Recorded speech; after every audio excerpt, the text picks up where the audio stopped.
I'm just going with the flow தான். அது ரொம்ப ஆக்சிடென்டலா இதுக்குள்ள வந்தது. ஐடில இருந்து அவங்க ஃபயர் பண்ணதுனால ஃபுல் டைமா எனக்கு ஒரு ஜாப் வேணும், இஎம்ஐ கட்டணும் அப்படின்ற ஒரு நியூ ஃபேஸ் ஆஃப் லைஃப் அப்படின்னு சொன்னீங்கல்ல. ஆக்சுவலா நியூஸ் ரீடிங், ஆங்கரிங் எல்லாமே ஒரே மாதிரி தான். பிரேக்கப் பண்றாங்க, டிவோர்ஸ் பண்றாங்க, அது அவங்களோட இஷ்டம். நம்மளுக்கு அதுல என்ன பலனுமே கிடையாது. நம்ம சும்மா சொல்லிட்டு வந்துருவோம். ஆனா அது அவங்களுக்கு பயங்கரமா. நான் ரொம்ப ஃபேட்டாக இருந்தப்போ சேனல்ஸ் போய் ஆப்பர்ச்சுனிட்டி கேட்டப்போ எனக்கு வந்து கிடைக்கல. ஆனால் அதே வெயிட் லாஸ் பண்ணிட்டு அப்புறமா வந்து நான் ஒரு சேனல் போனப்போ என்னை எடுத்துக்கிறாங்க. ஸோ எனக்கு அப்போ தான் புரியுது, இன்னுமே பாடி ஷேமிங் பண்ணிட்டு தான் இருக்காங்க. சோஷியல் மீடியா கமெண்ட்ஸில் கலர் பற்றி பேசிட்டு தான் இருக்காங்க. ஸோ அவங்க எல்லாரும் வந்து இல்லைங்க, நாங்கள் வந்து எங்களுக்கு பியூட்டி ஸ்டாண்டர்ட்ஸ் அப்படின்றது நீங்கள் காட்டுறதுலாம் இல்லை, எங்களுக்கு அவங்கவுங்கள அப்படியே அவங்களுக்கு டேலண்ட்டை மட்டும் காமிங்க அப்படின்னு நம்ம சுற்றி இருக்கிற எல்லாருக்கும் எப்போ மனசு மாறுதோ.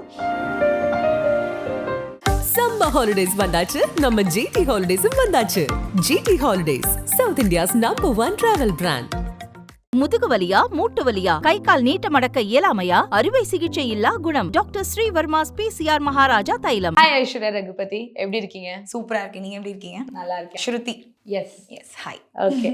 ஸோ ஐஸ்வர்யா ரகுபதி, ஸ்டார்டிங்ல உங்க கரியரை வந்துட்டு ஒரு நியூஸ் ரீடரா ஸ்டார்ட் பண்ணீங்க, அண்ட் தென் எம்சி, அப்புறம் ஆங்கர், இப்போ வந்துட்டு ஆக்டிங் போயிட்டு இருக்கு. ஸோ எப்படி இருக்கு இந்த நியூ ஃபேஸ் ஆஃப் லைஃப்? ரொம்ப ஹாப்பியாக போயிட்டு இருக்கு.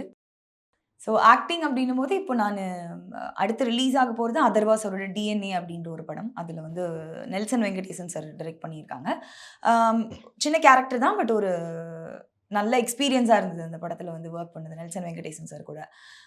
அவங்க வந்து ஒரு நாள் கூத்து, ஃபர்ஹானா அந்த படம்லாம் எடுத்திருக்கிறாங்க. ஸோ ஒர்க் எக்ஸ்பீரியன்ஸே நம்ம எந்த அளவுக்கு வந்து புருவத்தை தூக்கணும், நம்ம எந்த அளவுக்கு கண்ணை அசைக்கணும் அப்படின்ற கொண்டு வந்து சொல்லும்போது ஓகே சார், ஷோர் சார் பண்ணிடுற பயங்கர பதட்டமாக இருந்தது. இதுக்கு முன்னாடி கேப்டன் மில்லர்ல சிஸ்டர் ரோல் பண்ணி ஒரு கேரக்டர் ஒன்று பண்ணியிருந்தேன். அதில் நம்ம எவ்வளோ மைன்யூட்டாக அவ்வளோ டீட்டெயிலாக நம்மளுக்கு அங்கே வந்து எனக்கு அவ்வளோ கண்ணை சிமிட்டுறது அளவுக்கு இல்லை. பட் இங்கே வந்து இந்த சார் கிட்ட ஒர்க் பண்ணும்போது கண்ணை இந்த அளவு தான் பார்க்கணும் அப்படின்னும் போது புதுசாக இருந்துச்சு. சேலஞ்சிங்காக இருந்துச்சு. ரொம்ப பயமாக நர்வஸாக இருந்துச்சு. இது நம்மளால் புல் பண்ண முடியுமா, நம்பி கூப்பிட்ருக்காங்க, நம்ம இது பண்ணிடுவோமா அப்படின்ற ஒரு பெரிய பயம் இருந்துச்சு. பட் நல்ல எக்ஸ்பீரியன்ஸ். அண்ட் இப்போ 2 படங்கள். ஒன்று வந்து மாதம்பட்டி ரங்கராஜ் சார் வந்து ஹீரோவா அடுத்த மறுபடி பண்றாங்க. இந்த படம் மெஹந்தி சர்க்கஸ் படத்தை டிரெக்ட் பண்ண சாரே சரவணன் ராஜேந்திரன் சார் மறுபடியும் டிரெக்ட் பண்றாங்க. அவங்கள வச்சு அனௌன்ஸ் பண்ணியிருந்தாங்க இப்போ ரீசெண்டா. ஸோ அதில் வந்து ஒரு நல்ல கேரக்டர் ஒன்று பண்ணியிருக்கேன். அது பயங்கரமான எக்ஸ்பீரியன்ஸ் ஆயிடுச்சு அந்த படம். ஸோ அந்த படம் ரிலீஸ் ஆக போகிற சமயத்தில் அந்த படத்தை பற்றி நிறையா வந்து ஆப்வியஸாக நம்ம பேசுவோம்.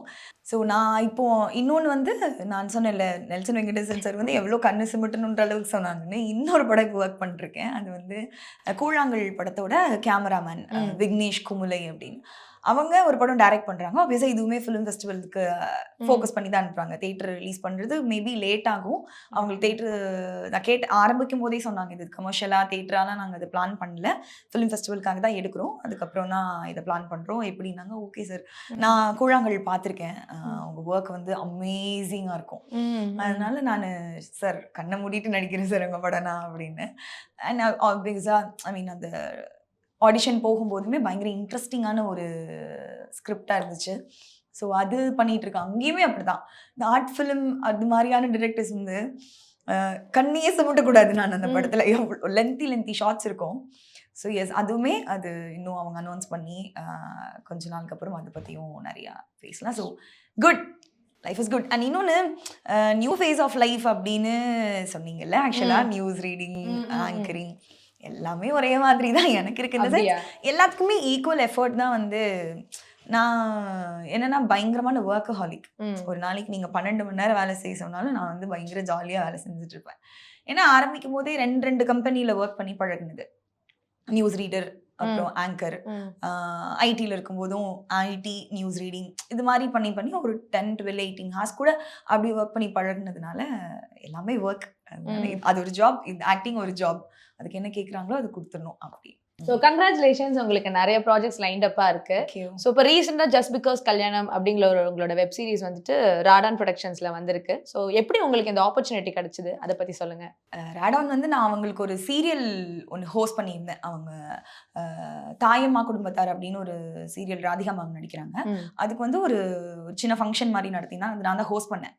அப்போது கேட்டாங்க அன்சாரி சார், அவங்க தான் டிரெக்ட் பண்ணியிருந்தாங்க ஜஸ்ட் பிகாஸ் கல்யாணம், இந்த மாதிரி ஆக்டிங் இன்ட்ரெஸ்ட் இருக்கா அப்படின்னாங்க. சார் இது மாதிரி சின்ன சின்னதாக பண்ணிட்டு இருக்கேன் அப்படின்னு. அண்ட் தென் ஓகே அப்படின்னு ஆஃபீஸ் கூப்பிட்டு அந்த ஸ்கிரிப்ட் சொல்லி அப்படி ஓகே ஆச்சு. ஸோ நானும் இந்த வெப் சீரிஸ் பார்த்தேன்.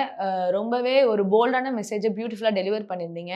அதாவது டிவோர்ஸ் ஆன ஒரு விமன் அவங்க என்னெல்லாம் ஸ்ட்ரகிள் கோ த்ரூ பண்ணாங்க அண்ட் அவங்களோட நெக்ஸ்ட் ஃபேஸ் ஆஃப் லைஃப்க்கு எப்படி மூவ் ஆன் ஆகுறாங்க அப்படிங்கிறத அழகாக காமிச்சிருப்பீங்க. ஸோ டிவோர்ஸ் ஆன விமன் அப்படிங்கிற இந்த ஒரு சப்ஜெக்டே வந்து ரொம்ப ஒரு கான்ட்ரவர்சி வரக்கூடிய ஒரு சப்ஜெக்டாக இருக்கலாம். ஸோ இந்த ஸ்கிரிப்டை நீங்கள் சூஸ் பண்ணும்போது உங்கள் மைண்டில் என்ன தாட் ப்ராசஸ் இருந்துச்சு, அதை பற்றி சொல்லுங்கள். ஸோ ஆப்வியஸாக கதை கேட்கும்போது டிவோர்ஸ்க்கு ஃபோட்டோ ஷூட் பண்ணுறது ஒரு மாதிரி கான்ட்ரவர்சியான சப்ஜெக்டாக மாறிடுமே அப்படின்னு நீங்கள் சொல்கிற அதே பயம் எனக்கும் இருந்துச்சு.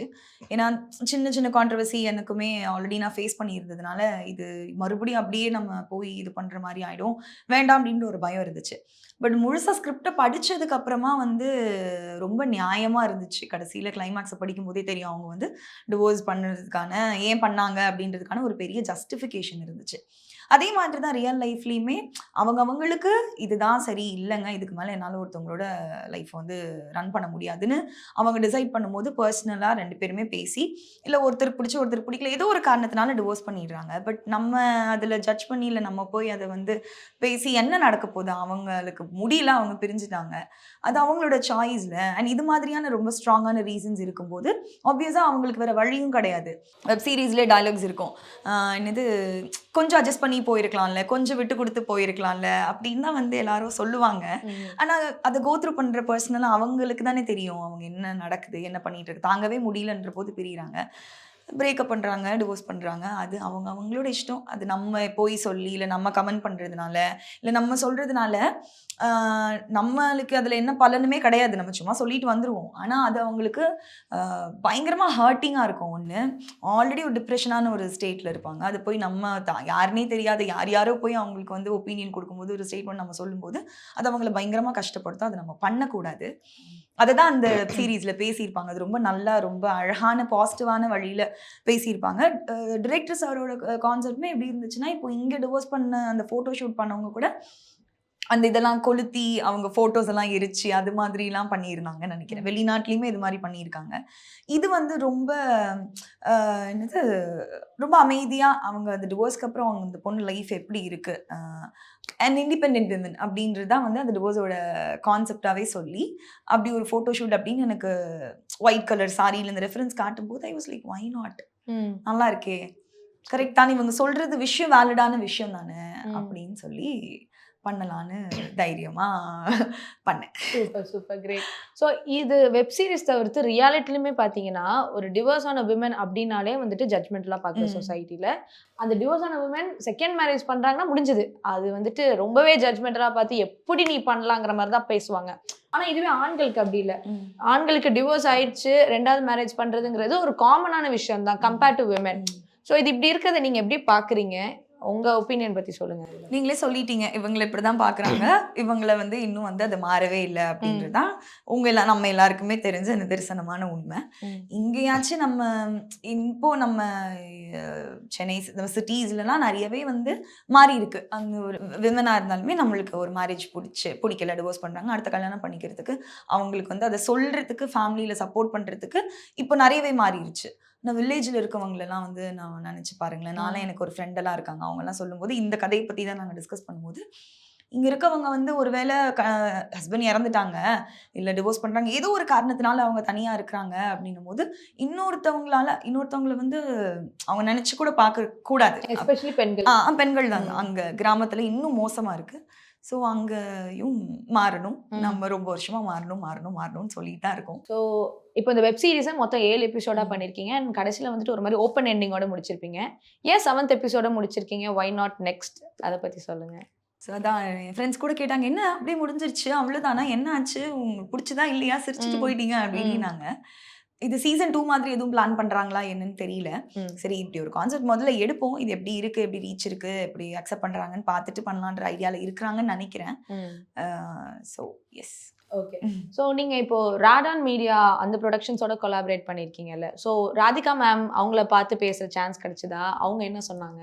டப்பிங் போயிருந்தப்போ மேம் நான் ஆஃபீஸில் 2-3 வாட்டி பார்த்தேன். அதுக்கப்புறம் ரிலீஸ் ஆனதுக்கப்புறம் டிரெக்டர் வந்து 2-3 வாட்டி எனக்கு ஃபோன் பண்ணி சொன்னாங்க. இது மாதிரி மேம் ஒரு எபிசோட்லேயுமே பர்டிகுலராக அவங்கள மென்ஷன் பண்ணிகிட்டே இருந்தாங்க. ரொம்ப நல்லா பெர்ஃபார்ம் பண்ணுறாங்க அந்த பொண்ணு அப்படின்னு சொல்லிகிட்டே இருக்காங்க. நாங்கள் செம்ம ஹாப்பியாக இருந்துச்சு. அப்பார்ட் ஃப்ரம் யுவர் ப்ராஜெக்ட், நீங்கள் வந்துட்டு மீடியாவில் இருக்கீங்க. ஸ்டார்டிங் ஸ்டேஜில் வந்துட்டு நீங்கள் ரொம்ப ஸ்ட்ரகிள் பண்ணியிருக்கீங்க அண்ட் நிறைய கிரிட்டிசிசம் ஃபேஸ் பண்ணதான் நீங்களே உங்களோட ஓல்டு இன்டர்வியூவில் சொல்லியிருந்தீங்க. ஸோ இப்போ வந்துட்டு நீங்கள் ஒரு நல்ல ஸ்டேஜில் இருக்கீங்க. இப்போவும் இந்த கிரிட்டிசிசம், பாடி ஷேமிங்லாம் ஃபேஸ் பண்ணுறீங்களா, இல்லை கம்மியாயிருக்கா? அதை பற்றி சொல்லுங்கள். நான் பழைய இன்டர்வியூஸில் சொல்லியிருக்கிற மாதிரி தான் நான் ரொம்ப பிளான் பண்ணி இந்த இண்டஸ்ட்ரியில் வந்து நான் ஏதோ ஒன்று பண்ணணும், நான் ஆங்கர் ஆகணும், நான் பெரிய ஆங்கர் ஆகணும், நான் பெரிய ஆர்டிஸ்ட் ஆகணும், எதுவுமே நான் சத்தியமாக பிளான் பண்ணவே இல்லை. I'm just going with the flow தான். ரொம்ப ஆக்சிடென்டலாக இதுக்குள்ளே வந்தது. ஐடியிலேருந்து அவங்க என்னை ஃபயர் பண்ணதுனால ஃபுல் டைமாக எனக்கு ஒரு ஜாப் வேணும், இஎம்ஐ கட்டணும் அப்படின்ற ஒரு கட்டாயத்தினால இதுக்குள்ளே வந்தது. ஸோ மீடியா எப்படி ரன் ஆகுது, இங்கே எப்படி என்ன ஏதுமே எனக்கு பிகினிங்கில் எதுவுமே தெரியாது. ஸோ எனக்கா இப்போது நான் ரொம்ப ஃபேட்டாக இருந்தப்போ நிறைய சேனல்ஸ் போய் ஆப்பர்ச்சுனிட்டி கேட்டப்போ எனக்கு வந்து கிடைக்கல. ஆனால் அதே வெயிட் லாஸ் பண்ணிவிட்டு அப்புறமா வந்து நான் ஒரு சேனல் போனப்போ என்னை எடுத்துக்கிறாங்க. ஸோ எனக்கு அப்போ தான் புரியுது, ஓகே நீங்கள் உங்களுக்கு ஆமாம் நீங்கள் எப்படி இருக்கிறீங்க, உங்களை எப்படி ப்ரெசென்ட் பண்ணிக்கிறீங்கன்றது இங்கே ரொம்ப முக்கியம். ஸோ இது வந்து சினிமான்னு மட்டும் இல்லை, இப்போ ஜென்ரலாகவே இப்போ ஒரு சோஷியல் மீடியாவே எடுத்துக்கிட்டோன்னு வைங்களேன். நம்ம எல்லாருக்குமே ஒரு அட்ராக்ஷன் வந்து ரொம்ப ஒல்லியா இருக்கிறவங்க மேல, ரொம்ப பெர்ஃபெக்டான ஒரு ஸ்ட்ரக்சர் இருக்கிறவங்க மேல, அப்படியான வகையில தான் நம்ம மனசுமே நம்மளுக்குமே ஆரம்பத்துல இருந்து சினிமாலையும் அப்படி காட்டிட்டாங்கன்னு சொல்லிக்கலாம். இல்லை நம்ம எல்லாருக்குமே ஆரம்பத்துல இருந்து அப்படியான ஒரு மனநிலை தான் இருக்குன்னு சொல்லிக்கலாம். ஸோ நம்ம எல்லாரும் இங்க இருக்கிற எல்லாரும் எவ்வளோ பேர் இன்னுமே பாடி ஷேமிங் பண்ணிட்டு தான் இருக்காங்க. சோஷியல் மீடியா கமெண்ட்ஸ்ல கலர் பத்தி பேசிட்டு தான் இருக்காங்க. ஸோ அவங்க எல்லாரும் வந்து இல்லைங்க, நாங்க வந்து எங்களுக்கு பியூட்டி ஸ்டாண்டர்ட்ஸ் அப்படின்றது நீங்க காட்டுறதுலாம் இல்லை, எங்களுக்கு அவங்கவுங்கள அப்படியே அவங்களுக்கு டேலண்ட்டை மட்டும் காமிங்க அப்படின்னு நம்ம சுற்றி இருக்கிற எல்லாருக்கும் எப்போ மனசு மாறுதோ அப்போ வேணால் நம்ம வந்து ஏன் ஸ்க்ரீனில் வந்து நாங்கள் எல்லாரும் தான் அக்செப்ட் பண்ணிட்டோமே, ஏன் நீங்கள் ஸ்க்ரீனில் இப்படி காட்டுறீங்கன்னு கொஸ்டின் பண்ணலாம். நாம் எல்லாரும் மாறாத வரைக்கும் ஸ்க்ரீனில் வந்து நம்ம வந்து நம்மளும் அப்படி தானே இருக்கோம். ஸோ அதனாலுமே ஸ்க்ரீனில் அப்படி தான் வந்து காட்டுறாங்க நான் நினச்சிட்டு இருக்கேன். ஓகே. ஸோ நீங்கள் பர்சனலாக இப்போ வந்துட்டு முதலுக்கு இப்போ கிரிட்டிசிசம் இந்த பாடி ஷேமிங்லாம் கம்மியாயிருக்கா? அது எப்படி? பாடி ஷேமிங் அப்படின்னும் போது இப்போ நான் சொன்னேன்ல, இப்போ இன்டர்வியூவில் நான் முதல்ல குண்டாக இருக்கும்போது நான் போய் ஒரு சேனலில் கொடுக்கும்போது அவங்க எடுத்துக்கல, அதுவே நான் மாறிட்டு போனப்புறம் என்னை எடுத்துக்கிறாங்க. அப்போ எனக்கு தான் ஒரு புரிதல் வருது, இங்கே இப்படி தான் போல அப்படின்னு சொல்லி. ஸோ ஸ்ட்ரெயிட்டாக யாரும் வந்து நீ குண்டா இருக்கப்போ அப்படின்னு நீங்கள் வந்து சொல்ல, அவங்க நம்மளை ட்ரீட் பண்ணுற விதம், அவங்க வந்து அதுலேயே நம்மளுக்கு தெரிஞ்சிடும் நம்ம கிட்ட என்ன பிரச்சனை இருக்குது அப்படின்றது நம்ம வந்து அது மூலமாக தான் கண்டுபிடிக்கிறோம். ஸோ இப்போ வந்து டஸ்கிக்கு ஒரு பெரிய ஒரு ஒரு ஒரு மோகம் ஒன்று வந்துருச்சோ இல்லை என்னவோ தெரியல. டஸ்கி கேர்ள்ஸ் அது ஸ்க்ரீனில் எந்த அளவுக்கு சினிமாவில் எப்படி மாறி இருக்குன்னு தெரியல. பட் ஜென்ரலாக சோஷியல் மீடியாவாக இருக்கட்டும் இல்லை ஜென்ரல் லைஃப்பில் இருக்கட்டும், டஸ்கியான பொண்ணுங்களை எங்களுக்கு பிடிக்குங்கன்றாங்க. இன்னொன்று at the end of the day நம்மளோட செல்ஃப் சாட்டிஸ்ஃபேக்ஷன் தான். நம்ம எந்த அளவுக்கு கான்ஃபிடென்ட்டாக நம்மளை கேரி பண்ணிக்கிறோம் அப்படின்றதுல தான் நம்ம இப்போது மற்றவங்க வந்து நீ நல்லா இருக்க நீ நல்லா இல்லைன்னு அவங்க சொல்கிற கமெண்ட்ஸ்னால நம்ம வந்து சந்தோஷமோ கவலையோ ஆயிடக்கூடாது. நம்மளுக்கு பிடிச்சிருக்கா, நம்ம வந்து சந்தோஷமா இருக்கோம். செல்ஃப் லவ் இஸ் எவ்ரிதிங் அப்படின்னு வாழ்ந்துட்டு இருக்கீங்க. ஓகே, சூப்பர் சூப்பர் கிரேட்ங்க. இப்போ நான் இன்னொன்று ஒரு இன்ட்ரெஸ்டிங்கான விஷயம் உங்கள்ட்ட என்ன நோட்டீஸ் பண்ணேன்னா, நீங்க மேக்கப்பே போடாம உங்களோட நிறைய படத்துல நடிச்சுட்டு இருக்கீங்க. ஸோ எப்படி இந்த மேக்கப் போடாம இருக்கணுங்கிறது செல்ஃப் கான்ஷியஸான ஒரு டிசிஷனா, இல்லை டைரக்டர்ஸ் சொன்னனால நீங்க எப்படி ஃபாலோ பண்ணிட்டு இருக்கீங்களா? நான் நியூஸ் ரீடராக தான் ஸ்டார்ட் பண்ணேன் மீடியாவில் என்னோட கெரியர். அப்போது மேக்கப் ஆப்வியஸாக போடணும் அப்படின்னு சொல்லியிருந்தாங்க. அப்போ தான் இந்த லைட்டுக்கு வந்து ஈவனாக தெரியும் உங்கள் டோன் அப்படின்னு சொன்னாங்க. சரி ஓகே அப்படின்னு நான் மேக்கப் ஓகே அப்படின்னு பண்ணிகிட்டு இருந்தேன். அப்புறமா YouTube channel Touring Talkies Chitra Lakshmanan sir ஆஃபீஸில் வந்து நான் ஜாயின் பண்ணப்போ சார் வந்து என்னை மேக்கப் போடணும்னு சொல்லலை. பர்சனலாக எனக்குமே நிறைய இந்த ஃபவுண்டேஷன்லாம் நான் அங்கே ஒர்க் பண்ணுற வரைக்குமே யூஸுக்கு தான் வாங்கினேன். அதுக்கு முன்னாடி வரைக்கும் எனக்கு ஃபவுண்டேஷன்லாம் எனக்கு யூஸ் பண்ணதில்லை, எனக்கு தெரியாது. இங்கே சார் வந்து அது மாதிரி மேக்கப்லாம் மேண்டேட்ரின்னு சொல்லலை. அப்படியே பண்ணலான்ட்டாங்க. அப்போ சரி அப்படின்னு நான் அப்படியே ஷூட் பண்ணி பார்த்தேன். எந்த கரெக்ஷனும் அவங்க சொல்லலை, திட்டவும் இல்லை, ஓகே நீடுன்னு சொல்லலை மேக்கப். அப்பனால அப்படியே பண்ண ஆரம்பிச்சது. எனக்குமே ஸ்கின் பார்க்கும்போது நல்லா தானே இருக்கு, இதுக்கு நம்ம வந்து நியூஸில் என்னால் வந்து மாற்ற முடியல. அவங்க வந்து இல்லை மேக்கப் பண்ணி தான் ஆகணும் அப்படின்னாங்க. சரி ஓகேன்னு பண்ணிட்டு இருந்தேன். ஸோ இந்த கேமராவில் வந்து இது நல்லா தானே இருக்குது, அப்புறம் இதுக்கு வந்து படங்களுமே அதே மாதிரி தானே, அண்ட் படத்துலையுமே இந்த டேரக்டரும் இன்னும் வந்து மேக்கப் போட்டுக்கோங்கன்னு சொல்லுங்க. ஸ்கின் வந்து எல்லாருக்குமே வந்து பிடிச்சிருக்கு, ஸ்கின் வந்து மாதிரி நல்லா இருக்கு, ஃப்ரேம்ல ரொம்ப நல்லா இருக்கு, அதனால இப்படியே போயிடலாம், மேக்கப் வேணாம் அப்படின்னு நான் சொன்னாலும் கேட்டுக்கிறாங்க. இப்போ மேக்கப் போடணும்னு சொன்னா கூட சார் ஒரே ஒரு வாட்டி என்னோட ஸ்கின் கொஞ்சம் பாருங்க சார், ஃப்ரேம்ல எப்படி இருக்குன்னு பாருங்க சார், அது ஈவனாக தான் இருக்கு, அங்கங்க பேட்ச் எதுவும் பெருசா இருக்காது, நீங்க மேக்கப் தேவைப்படாது அப்படின்னு அவங்கள கன்வின்ஸ் பண்ணும்போது அவங்க பார்த்துட்டு ஓகே மேக்கப் ஒன்றும் நெசசரி இல்லை அப்படின்னு சொல்லிடுறாங்க. ஸோ இதுக்கு முன்னாடி நீங்கள் ஒரு இன்டர்வியூவில் என்ன சொல்லியிருந்தீங்கன்னா, ஒரு சீரியலில் நீங்கள் கமிட் ஆயிருந்தீங்க, பட் அங்கே ரொம்ப மேக்கப் போட சொன்னதுனால அங்கேருந்து நீங்கள் எக்ஸிட் ஆகிட்டீங்க, எனக்கு அது வேண்டான்னு குவிட் பண்ணிட்டேன்னு சொன்னீங்க.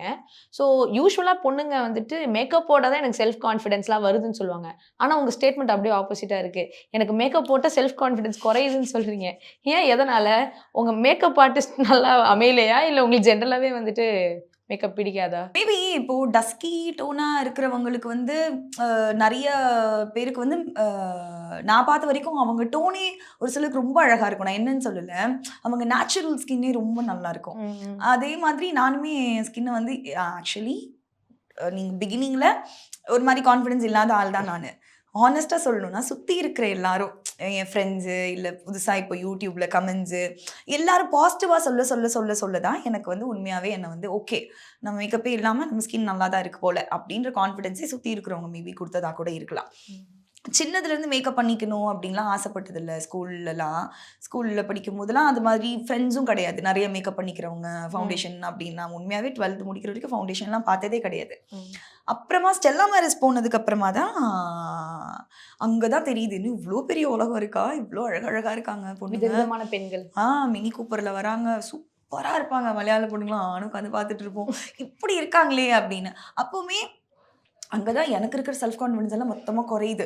இப்படி நம்ம இவ்வளோ நாள் நான் 12th படிக்க வரைக்கும் பேச்சு போட்டியில பேசுவேன், பட்டிமன்றம்ல பேசுவேன், அதனால ஸ்டேஜ் ஏறுவேன், எனக்கு பயம் அது இதெல்லாம் இருக்காது, ஒரு மாதிரி கொஞ்சம் தைரியமான ஆளு, கான்ஃபிடென்ட்டா இருந்தேன். பேச்சு போட்டியில நான் நல்லா பேசுன்ற கான்ஃபிடன்ஸ் இருந்திருக்கும் போல. இப்போ நான் யோசிச்சு பார்க்கும்போது தெரியுது என்ன பண்ணிட்டு கோத்ரூ பண்ணியிருக்கோன்னு. ஆனா காலேஜ் போனதோ டோட்டலாக உடஞ்சிருச்சு. என்னடா அது இப்படி இருக்கிறாங்க, நம்ம நல்லாவே இல்லையேன்னு. ஹேர் ஸ்ட்ரெயிட் பண்றது, அங்க போய் பிறந்தா லெகின்ஸ் வாங்குறது அப்படின்னு அங்கதான் எல்லாமே மாறுது. அதுக்கப்புறம் நியூஸு அங்கே வரும்போது நியூஸில் கண்டிப்பாக மேக்கப் பண்ணணும் அப்படின்னு சொல்கிறாங்க. அப்புறம் யூடியூப்பில் வந்து டூரிங் டாக்கீஸில் ஒர்க் பண்ணும்போது என் நேச்சுரல் ஸ்கின்னே நல்லா இருக்குது, மேக்கப்லாம் வேண்டான்னாங்க. அதனால சரி ஓகே. அண்ட் இன்னும் நம்ம செல்ஃப் லவ் தாங்க அகேன் வந்து முடிக்கணும்னா செல்ஃப் லவ் தான். நம்மளுக்கு நம்மளை எப்படி பிடிச்சிருக்கோ நம்ம அப்படி இருந்துக்கிட்டோம்னா போதும். வேறு யாரும் என்ன சொன்னாலும் பிரச்சனை இல்லை, ஏதாவது சொல்லுங்கள் நான் ஜாலியாக இருக்குன்ட்டு போயிருங்க. ஸோ நீங்கள் வந்துட்டு ஸ்டார்டிங்கில் வந்துட்டு நிறையா ஸ்ட்ரகிள்ஸ் அண்ட் கிரிட்டிசிசம்லாம் ஃபேஸ் பண்ணியிருக்கேன்னு சொல்லியிருக்கீங்கல்ல. ஸோ அதெல்லாம் வந்துட்டு நீங்கள் எப்படி ஓவர் கம் பண்ணுவீங்க, என்ன பண்ணி நீங்கள் உங்களே வந்துட்டு அதுலேருந்து வெளியே வருவீங்க? சம்மர் ஹாலிடேஸ் வந்தாச்சு, நம்ம ஜிடி ஹாலிடேஸும் வந்தாச்சு. GT holidays, South India's #1 travel brand. முதுகு வலியா, மூட்டு வலியா, கை கால் நீட்ட மடக்க இயலாமையா, அறுவை சிகிச்சை இல்லா குணம். டாக்டர் ஸ்ரீவர்மாஸ் PCR மகாராஜா தைலம்.